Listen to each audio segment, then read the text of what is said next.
Dios, vamos a ver, nos sentamos.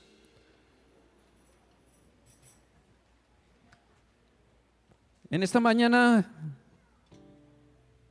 hay un texto central, como dije antes, Mateo 11, 28. Y es un texto que nos habla o que nos brinda tres mandatos. Tenemos tres cosas que hacer y yo diría que dos de ellas muy complejas.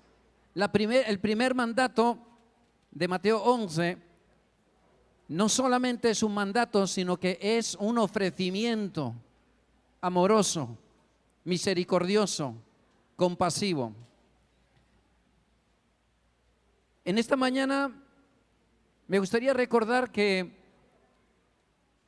desde los albores de la historia el hombre ha tratado de darle la espalda a Dios. El hombre y la mujer han buscado tener independencia de Dios. Hoy en día yo creo que es el mayor y más grave de los problemas sociales. Estamos quitando a Dios de nuestras vidas, de las escuelas, de las instituciones. Y vivimos en una sociedad cada vez más laica, cada vez menos religiosa. Y aunque no es lo que puede cambiar nuestras vidas la religión, las palabras de Jesús han cambiado millones y millones de personas a lo largo de los últimos 21 siglos. En el Génesis, en el Edén, en el jardín del Edén, nos encontramos unas palabras que yo creo que son al menos preocupantes. Dice: mas Jehová, Dios, llamó al hombre y le dijo: ¿dónde estás tú? Yo creo que todos tendremos claro que Dios no está buscando al amigo Adán. Dios sabía perfectamente dónde estaba Adán. De donde podemos concluir que había como un punto de encuentro, donde se reunían Dios, Adán y Eva. Estos dos quisieron ser independientes de Dios, quisieron vivir bajo su única potestad y le dieron la espalda a Dios. Y en ese momento entendieron que estaban desnudos, había malicia ya en sus vidas, estaba gobernando ya el pecado en sus vidas y les dio por esconderse como huyendo de la presencia de Dios. Y a lo mejor algunos de vosotros estáis en esa situación, estáis tratando de esconderos de Dios, estáis tratando de buscar alternativas porque Dios te parece a lo mejor una tontería, a lo mejor demasiado complicado de alcanzar y no estás dispuesta a decirle a Dios: aquí estoy. Esto lo encontramos en Génesis, pero vamos a ver que esas palabras de venid a mí, que comienzan en el texto de Mateo 11, 28, son palabras que se repiten. El ¿dónde estás tú? Es una forma de decirle a Adán y a Eva: venir aquí, regresar, venid a mí. Pero lejos de acercarse a Dios, se refugiaron cada uno, Adán en su mujer y la mujer en la serpiente. Y pasaron los siglos y nos encontramos en Isaías 55, del 1 al 2, un texto que estuve usando en la última reunión evangelística. Y si en Génesis vemos a Dios diciendo: venid a mí, en Isaías vemos a un profeta que habla de parte de Dios, diciendo: a todos los sedientos venid a las aguas, y los que no tienen dinero, venid, comprad y comed. Venid, comprad sin dinero y sin precio vino y leche. Y hace una pregunta que yo creo que debemos de atender: ¿por qué gastáis el dinero en lo que no es pan y vuestro trabajo en lo que no sacia? Lo que está diciendo aquí Dios es, ¿por qué estás gastando energías en cosas que no te van a satisfacer? ¿Por qué estás gastando energías en cosas que no te van a traer beneficios? ¿Por qué gastar en cosas que parecen importantes, pero que al final no lo son? ¿Por qué gastar? Oídme atentamente, repite Dios en boca del profeta Isaías, y dice: comed del bien y se deleitará vuestra alma con grosura. Siglos más tarde llegaría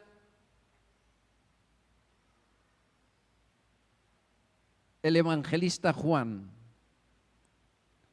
llegaría el profeta Juan el Bautista.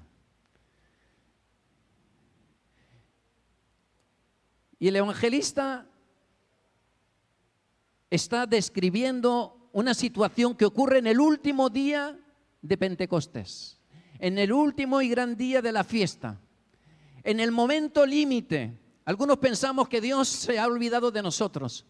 Otros pensamos que Dios está demasiado ocupado en cuestiones más importantes que tú.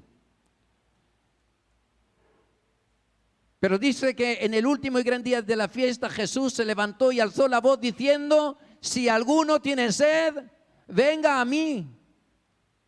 No a mí, a Jesús. Venga a mí y beba. El que crea en mis palabras, como dice la Escritura, de su interior correrán ríos de agua viva. Y esto no quiere decir que de nuestro corazón vaya a surgir una cascada o el nacimiento de un río. Está hablando de esa paz que alcanza el corazón, que cambia nuestra alma y que redirige nuestra dirección. Ese es lo que Dios está pidiendo de nosotros. Venid a mí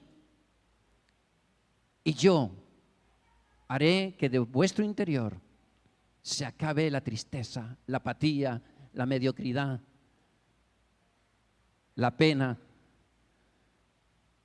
Y por último, por tocar todos los puntos de la introducción, nos vamos a las últimas palabras casi de Apocalipsis, capítulo 22, versículo 17, y dice: y el que oye, diga, ven. Y el que tiene sed, venga. ¿Cuánta insistencia de parte de Dios? ¿Te das cuenta cuántas molestias se toma Dios con tu vida?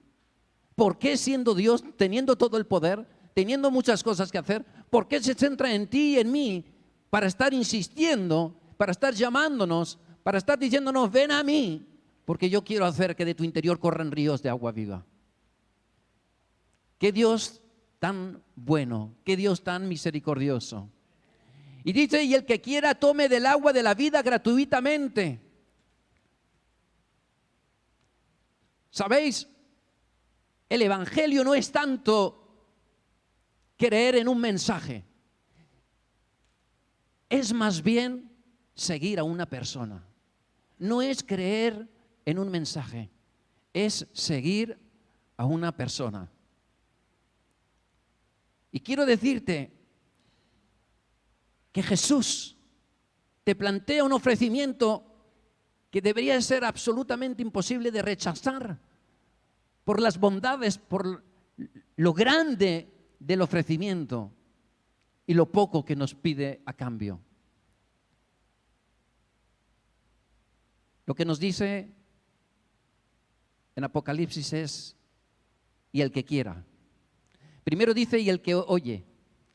Primero tienes que escuchar a Dios, y en esta mañana yo espero que todos escuchemos la voz de Dios en nuestro interior y nos haga saber qué cosas, para ser un seguidor de Cristo, que no un conocedor del Evangelio, qué cosas tengo que hacer para poder vivir en esa perseverancia, en esa vida de santificación.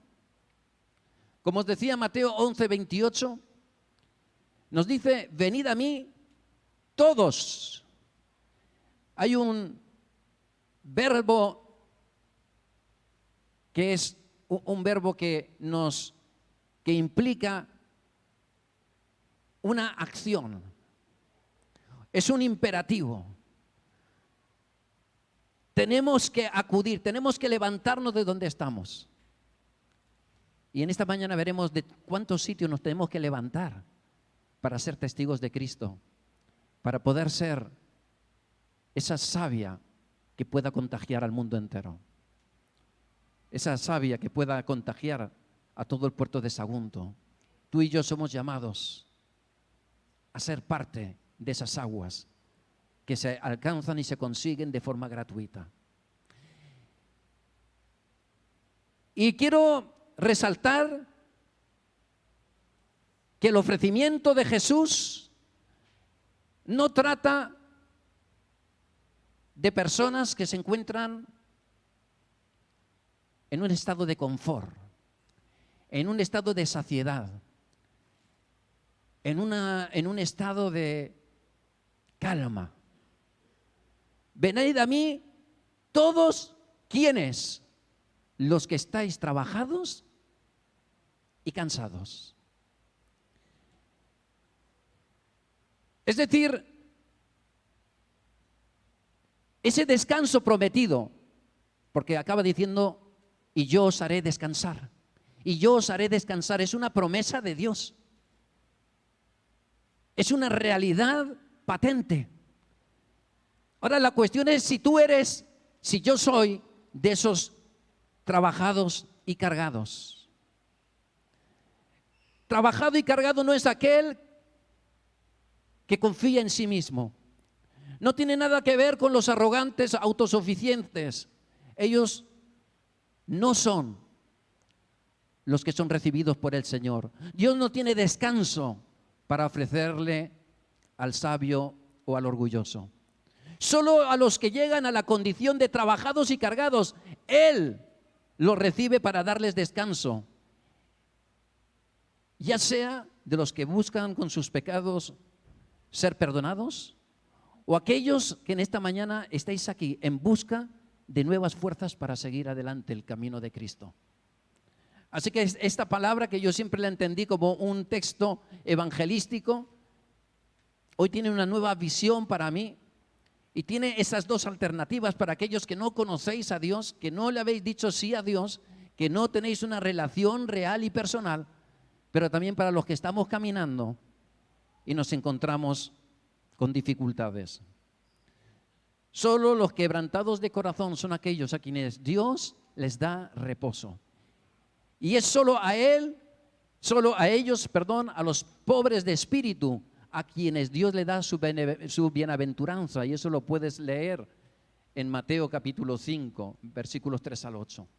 El Salmo 147:3 dice: Él sana a los quebrantados de corazón y venda sus heridas. Eso es exactamente lo que quiere hacer.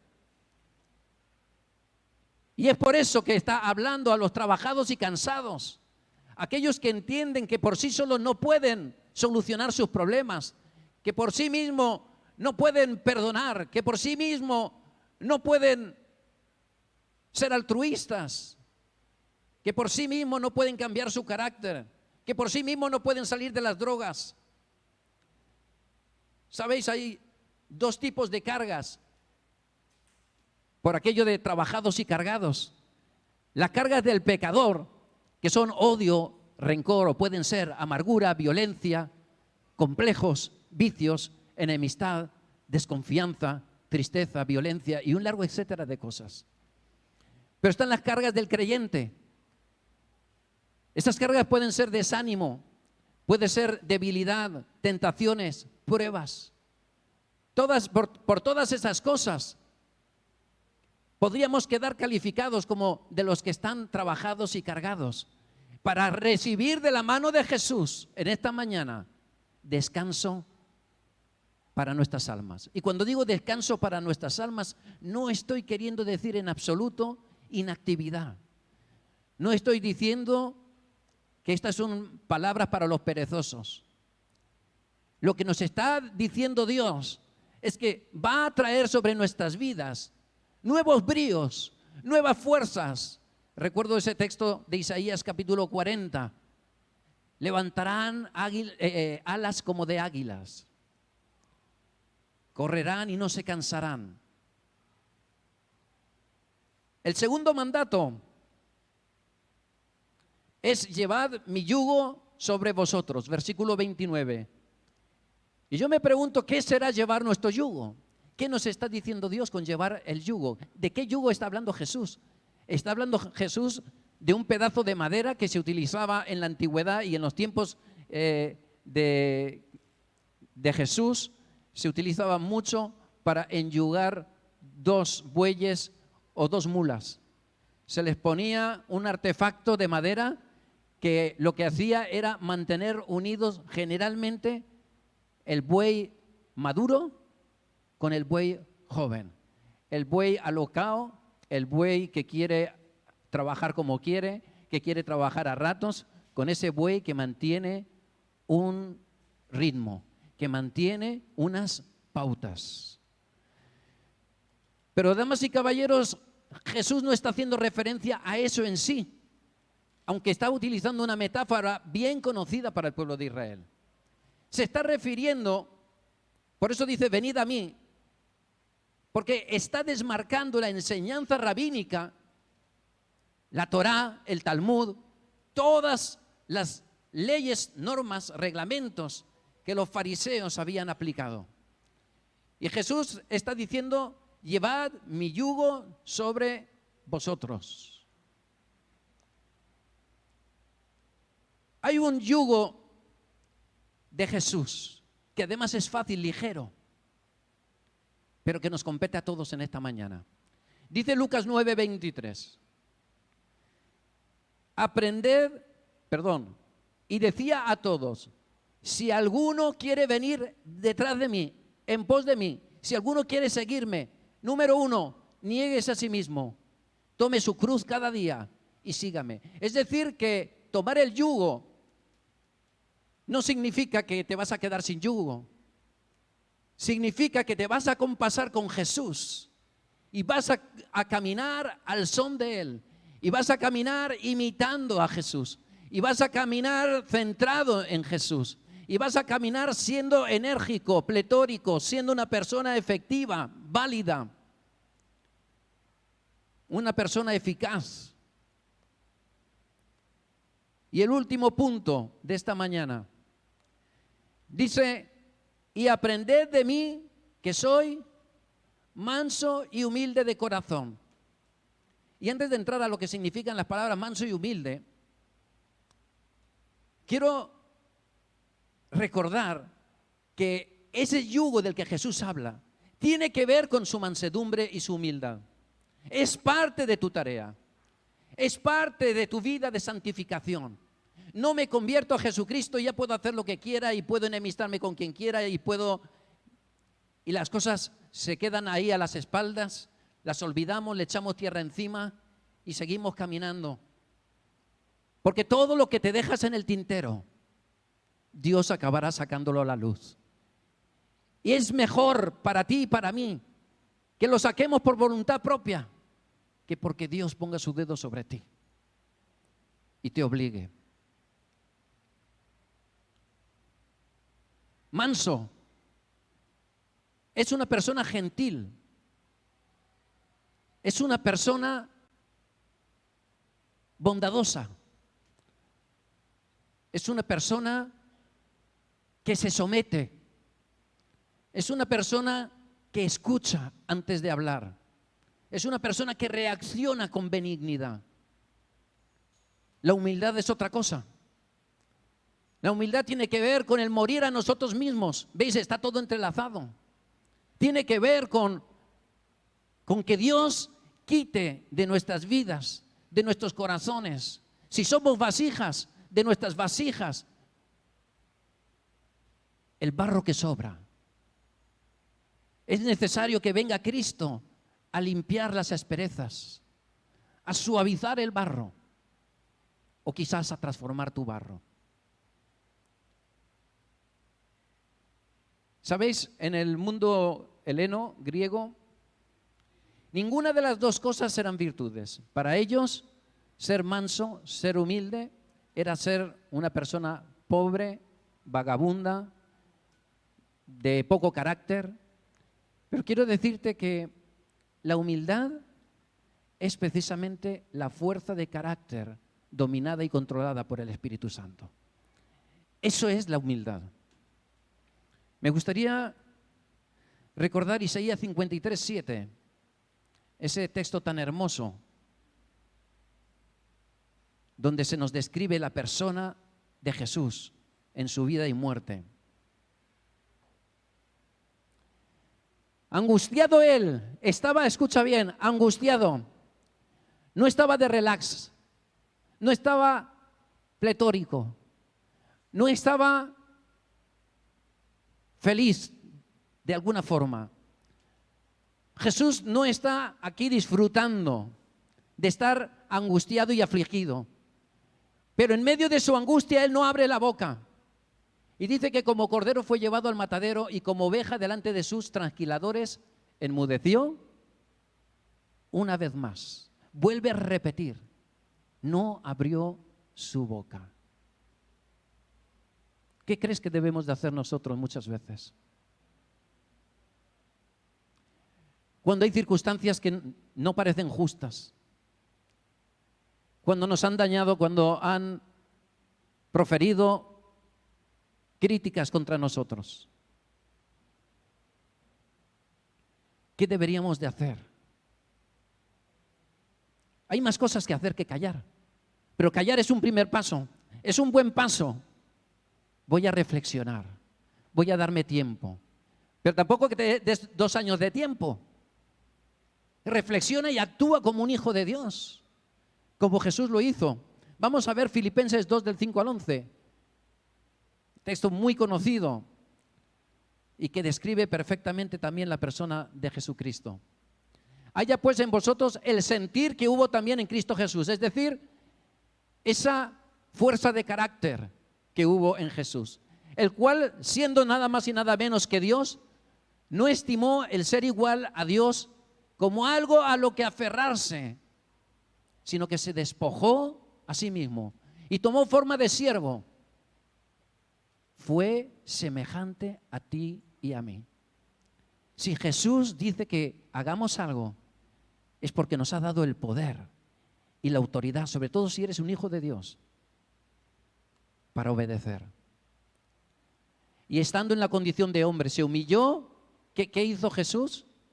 Se humilló a sí mismo y se hizo obediente. Qué difícil es obedecer cuando las cosas no son las que hemos soñado, cuando las cosas no son como esperábamos, cuando las cosas no nos gustan, cuando hay situaciones que rompen nuestro corazón. Él haciéndose obediente hasta la muerte y muerte de cruz. Se humilló a sí mismo haciéndose obediente, por lo cual Dios también lo exaltó hasta lo sumo y le dio un nombre que es sobre todo nombre. Hasta aquí. Y le dio un nombre que es sobre todo nombre. Dios lo exaltó. ¿Cuántas veces nosotros deseamos que Dios nos exalte? ¿Cuántas veces nosotros nos gustaría poder estar en la pomada, estar en medio del éxito, en medio de las situaciones apetecibles?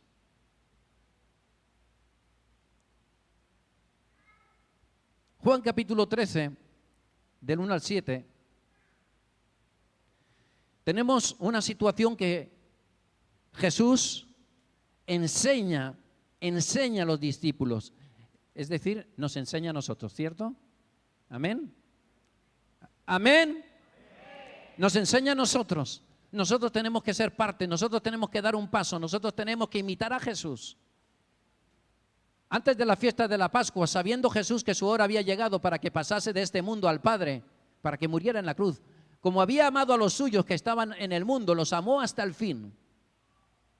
Y cuando cenaban, como el diablo ya había puesto en el corazón de Judas Iscariote, hijo de Simón, que le entregase, sabiendo Jesús que el Padre le había dado todas las cosas en las manos, y que había salido de Dios y a Dios iba, se levantó de la cena y se quitó su manto, y tomó una toalla y se la ciñó.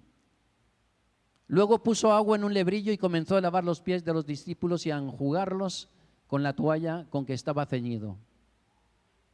Entonces vino a Simón Pedro. Este es un encontronazo. Y Pedro le dijo: Señor, ¿tú me lavas los pies? Hay otra forma menos educada de decir lo mismo. Señor, a mí no me vas a lavar los pies. Yo tendría que lavártelos a ti. No lo vas a hacer. Respondió Jesús y le dijo: lo que yo hago, tú no lo comprendes ahora, mas lo entenderás después. Pedro era un metepatas, el típico metepatas, el típico bocazas, que hablaba y después le pasa como en el día de la crucifixión, que niega al mismo Jesús. Pero dice que lo aprenderás más tarde. Estas son las palabras de Jesús, las entenderás. Y vamos a ver Primera de Pedro, capítulo 2, versículo 23, para ver que Pedro entendió perfectamente esa enseñanza. Y hablando de Jesús, dice: quien cuando lo maldecían no respondía con maldición, cuando padecía no amenazaba, sino encomendaba la causa al que juzga justamente. Las causas en contra de Pedro las ponía en las manos de Dios, quien juzga perfectamente, quien sabe lo que tiene que hacer. Mía es la venganza, dice Dios en Romanos. No somos llamados a tomarnos la justicia por nuestra cuenta. Jesús, en esa muestra de extraordinaria humildad, se pone a los pies de los discípulos para lavarles los pies. ¿Y sabes para qué? Para que fuera un ejemplo para nosotros, 21 siglos más tarde. Juan 3:30 dice: es necesario, eso lo dice Juan el Bautista. Juan 3:30. Es necesario que Él crezca, pero que yo mengüe. Y yo te voy a hacer una pregunta y te voy a invitar a levantar tu mano. Pero no la levantes si no es cierto, porque al final no engañas a nadie. Dios está aquí y te está observando. La pregunta es: ¿quién necesita menguar en esta congregación para que Cristo crezca? ¿Cuántos necesitan menguar? Muchas gracias. ¿Cuántos necesitamos menguar? Hay un texto en Lucas 14:27, y ya estoy terminando, que dice, y me gustaría que os fijéis mucho, porque es cierto que estoy terminando: y el que no lleva su cruz y viene en pos de mí. Hay una frase tajante, una frase realmente que nos pone los pelos de punta, o debería de ponernos los pelos de punta. Los que no llevamos la cruz de Cristo, que es esa humildad, esa mansedumbre, no pueden ser discípulos de Jesús, no pueden ser hijos de Dios, no pueden alcanzar la salvación. En Juan 13, 34 y 35 dice: un mandamiento nuevo os doy, que os améis los unos a los otros.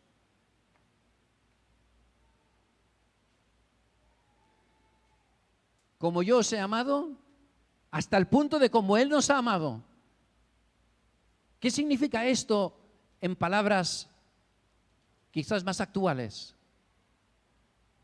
¿Qué creéis que Jesús está diciendo en este versículo? Que os améis unos a otros como Él nos ha amado. ¿Hasta qué punto nos amó Él? Dio su vida. ¿Tú crees que Jesús podría enfadarse con alguien de vosotros y girarte la cara? ¿Crees que Jesús podría estar con alguien de vosotros y guardar rencor en su corazón? ¿Crees que Jesús podría tener un problema contigo y dejarte sin arreglarlo?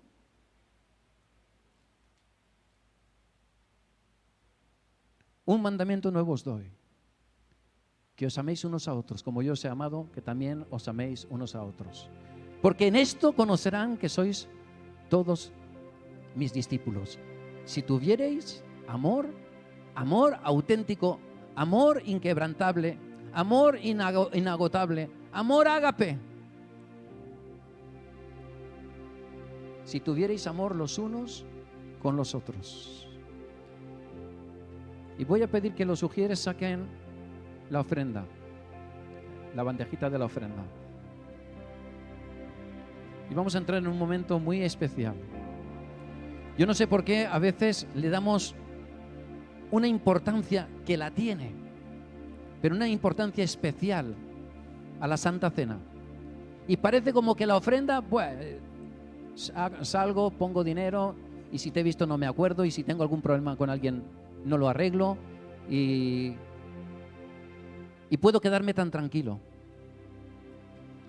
Mateo 5:23 dice: por tanto, si traes tu ofrenda, ahora la traerán la bandeja, si traes tu ofrenda al altar, y aquí cuando llegas aquí, de repente te viene a la cabeza que tienes algún problema con alguien en la iglesia, en tu familia, con tus compañeros de trabajo, con algún vecino, dice que dejes aquí tu ofrenda, que no la pongas, que la dejes a un lado. Deja allí tu ofrenda delante del altar y anda, como diciendo, vale, hazlo, es el momento. Reconcíliate primero con tu hermano y entonces ven y presenta tu ofrenda. Porque Dios no quiere tu dinero. Dios no quiere dinero de manos sucias, de corazones sucios. Dios está buscando hombres y mujeres que vivan el evangelio de Cristo.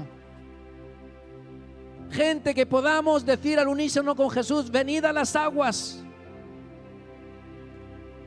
Todos los que estáis trabajados y cargados, porque Jesús os va a hacer descansar. ¿Cuántos de nosotros podemos decir al Señor: Señor, yo estoy limpio, no hay rencor en mi vida, no hay rabia en mi corazón, no hay violencia,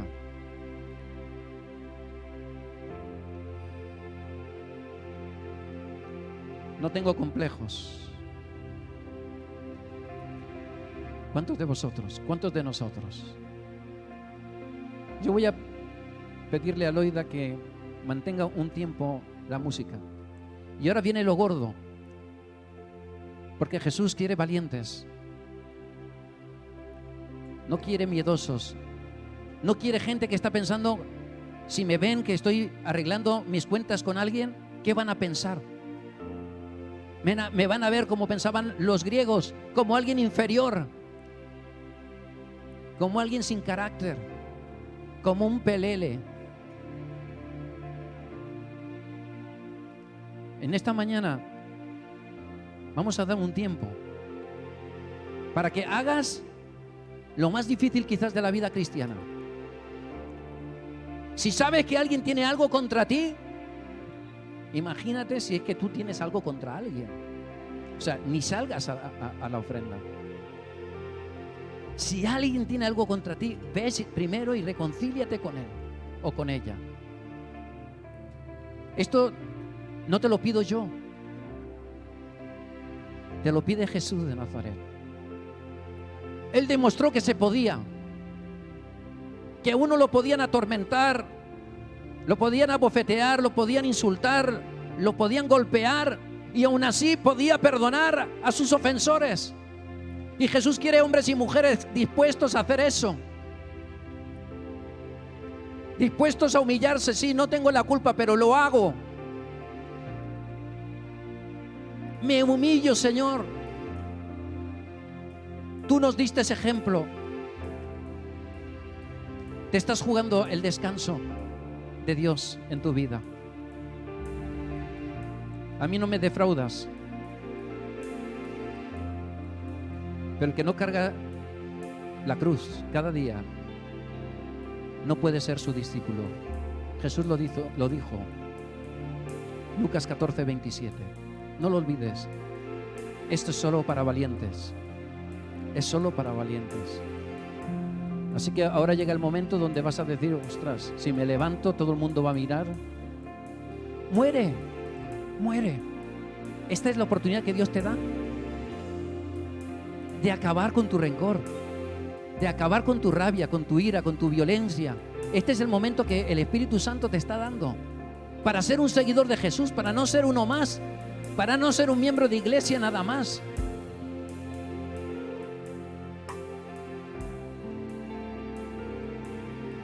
Y si en esta mañana tú te sientes trabajado y cargado, quiero invitarte a que vengas a Jesús para que Él te dé el oportuno socorro, para que Él te dé descanso en el alma. Así que vamos a estar en silencio unos minutos. Muchas gracias a todos los que nos seguís desde las redes. Ha sido un placer y espero que vosotros también os estéis aplicando estas palabras de Jesús, que son amorosas pero también difíciles de cumplir. Pero Jesús espera gente valiente, espera gente decidida y determinada a hacer su voluntad. No a congregarse en una iglesia, a hacer su voluntad.